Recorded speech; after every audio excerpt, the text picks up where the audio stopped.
Praise the Lord.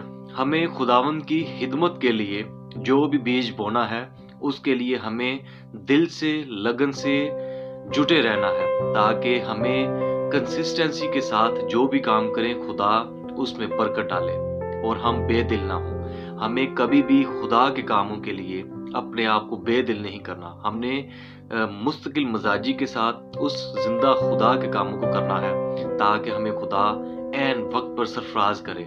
जो हमारी जिंदगी में खुदा ने कामों को रखा हुआ है, हम इसी जिंदगी में उनको पूरा करें। जब हम कहते हैं कि मैं बहुत बड़े बड़े काम करना चाहता हूँ, लेकिन हम स्टेप नहीं लेते, हमें सिर्फ स्टेप लेना है और कंसिस्टेंसी के साथ उसी काम में लगे रहना है और खुदा फिर हमें सरफराज करेगा। और गलतियों 6 बाब और 9वीं आयत में लिखा है, हम नेक काम करने में हिम्मत ना हारें, क्योंकि अगर बेदिल ना होंगे तो ऐन वक्त पर काटेंगे। Praise the Lord. और फिर जब हम अब्रानियों 12 बाब और दूसरी आयत का मुताला करते हैं तो यहाँ लिखा है, अब ईमान के बानी और कामिल करने वाले यीशु मसीह को तकते रहें। Praise the Lord. हमने जो भी काम करना है खुदावंद यीशु मसीह की तरफ नजर रखनी है, ताकि हमें जो भी काम करें वो यीशु मसीह हमारे साथ हो।